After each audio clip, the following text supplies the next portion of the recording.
Rémi Libourreau vous propose le retour de la bouteille consignée dans vos magasins. Prenez le large en suivant le départ du Vendée Globe avec Vendéo, votre service public de l'eau. Embarquez avec Kia Littoral Vendée Automobile.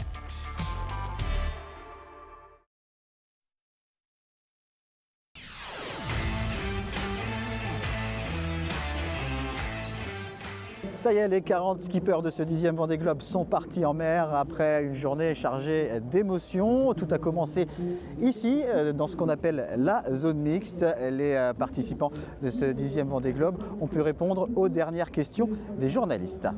Je me sens trop bien, je suis tellement heureuse d'être ici et c'est beaucoup d'émotions de voir les bateaux partir derrière moi et j'ai hâte de retrouver ma famille, de leur faire un dernier au revoir. C'est juste magique ce qui se passe. On va voir, voilà, on est serein, on a envie d'y aller. On a l'impression d'être trop chanceux, d'être, comme je disais, un VIP qui va se balader autour du monde et qui va faire une course incroyable, dans des coins incroyables où personne ne va. Voilà, c'est vraiment une chance, c'est un luxe, c'est génial, quoi. Plutôt confiant. Après, on sait que là, la confiance, elle aide un peu, mais elle ne sert pas à grand-chose au final. Il y a tellement d'éléments à prendre en compte sur une régate comme celle-ci, sur la longueur, qu'on ne sait pas trop à quoi ça va se jouer, c'est sûr. C'était un peu rapide, en fait, finalement. Vu qu'on démarre tôt, on se lève à 6h, et puis voilà, après, en fait, à 6h30, il faut partir. Donc, en fait, ça enchaîne très vite. Donc, en fait, les enfants, ils étaient... je les ai vus 5 minutes, et puis après...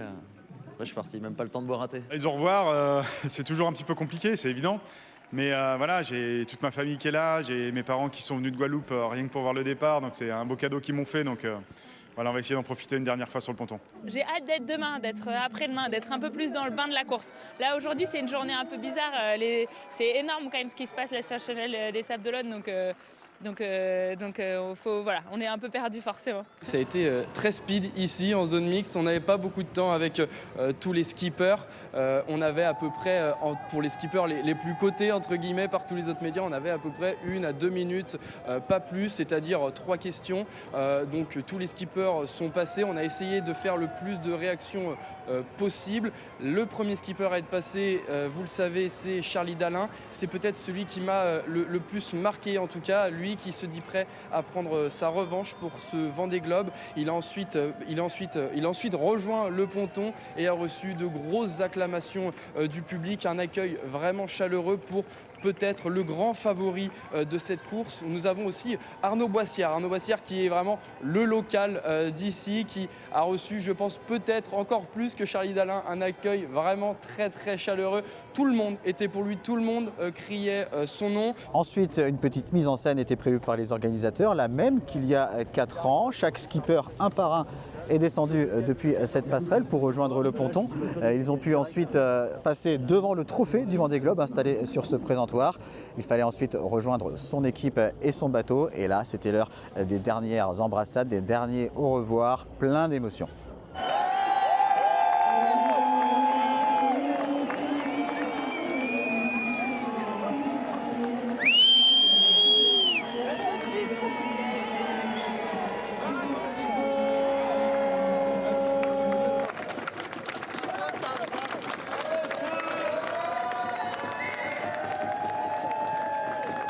C'est un peu stressant ici quand on part pour faire un tour du monde. On ne fait pas ça tous les jours. Donc il y a tout un mélange des émotions. Pour moi, l'objectif, c'est de profiter de la journée aujourd'hui, puisque c'est une journée unique. Et garder l'énergie en fait, qui envoie tout le monde ici dans le Chanel pour les moments difficiles dans les jours à venir. Vous n'êtes pas tout seul, Quelle émotion, il y en a qui ont déjà vécu un peu ça, vous en plus c'est la première. Ouais, c'est ça, j'oscille un peu depuis ce matin, là, c'est les montagnes russes.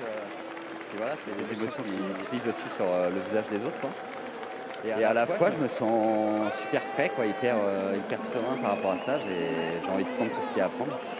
Et je trouve ça génial de cette capacité à réunir, quoi. Je vois tous mes amis réunis, ma famille, les gens, c'est fort, quoi. Je voulais pas pleurer à la base.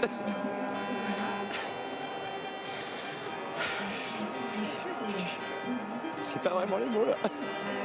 C'est cool. On a réussi. Et voilà, on va profiter maintenant. l'entraînement et après on fait les médias. Et voilà. Les dernières embrassades. Ouais. Les derniers au revoir. Attention,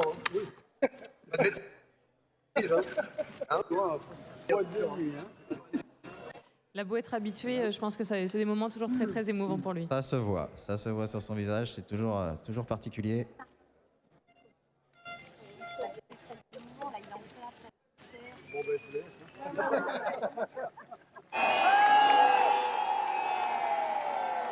Quelle histoire, Sébastien Marcet. Voilà, le skipper Foussier qui participe à son premier Vendée Globe, lui qui a navigué avec Romain Athanasio notamment sur la Jacques Vabre.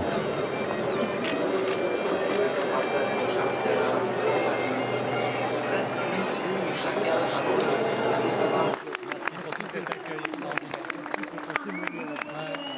Chaud. C'est gentil, merci beaucoup. Dans des globes, on peut tout faire. Bah oui, merci. Ouais. Merci beaucoup. Ouais, merci. Fais-nous une belle démonstration. Merci beaucoup.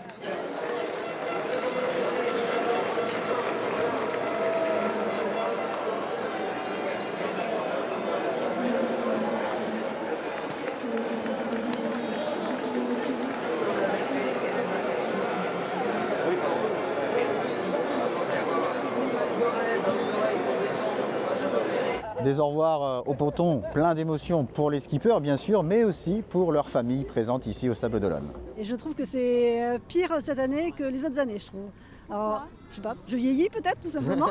Puis il y a tous les enfants, il y a Léo qui a 8 ans, qui était très triste aussi. Voilà. Donc, ouais, c'est l'émotion des autres surtout. Oui, l'émotion des autres, ça chamboule plus que... C'est communicant. Ouais. Beaucoup d'émotions, j'avoue que ça fait beaucoup d'émotions. Voilà, c'est un grand jour pour Tanguy et pour toute la famille parce que c'est son rêve depuis petit, donc on le vit avec lui. Je suis contente pour lui.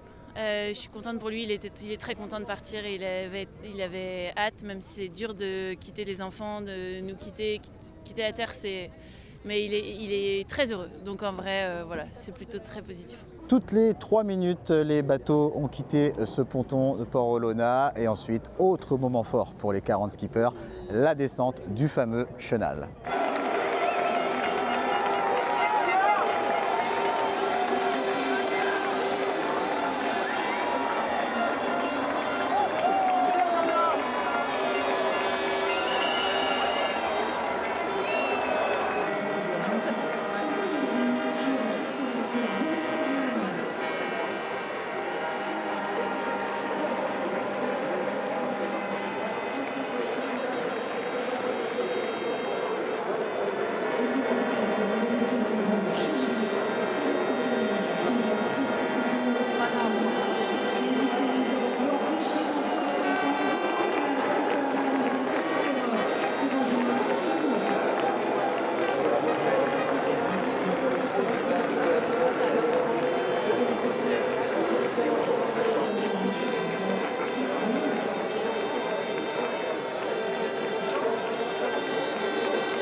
Une fois sortis du chenal, quelques heures d'attente pour les skippers jusqu'à 13h02, heure du top départ.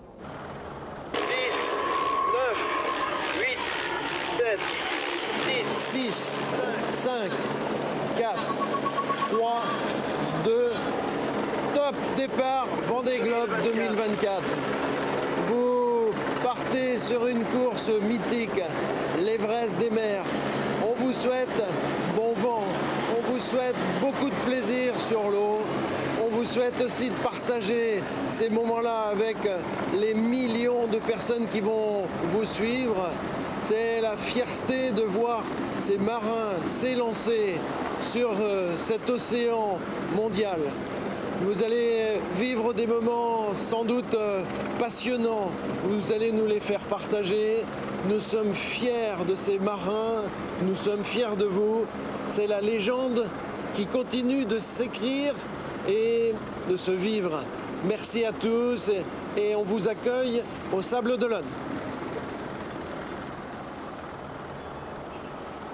Un départ donné dans des conditions de vent très faibles, mais avec une météo très clémente. Pas de faux départ cette année. Une petite frayeur tout de même pour Konrad Coleman qui est resté longtemps coincé sur la ligne. On a cru qu'il reviendrait au port pour réparer, mais finalement, il a pu résoudre son problème technique et partir démarrer son tour du monde en compagnie des 39 autres skippers.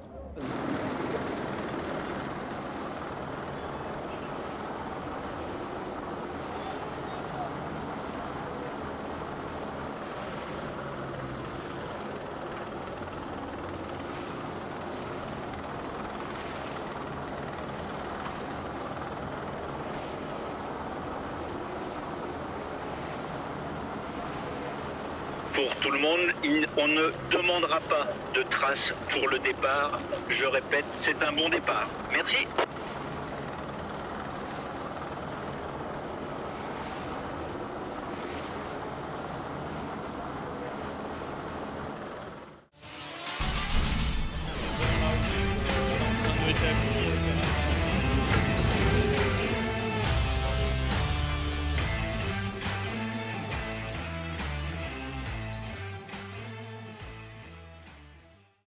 C'était le départ du Vendée Globe avec Kia Littoral Vendée Automobile. Vendéo, je bois l'eau de Vendée, spécialité pour marins d'eau douce. Rémi Libourreau vous propose le retour de la bouteille consignée dans vos magasins.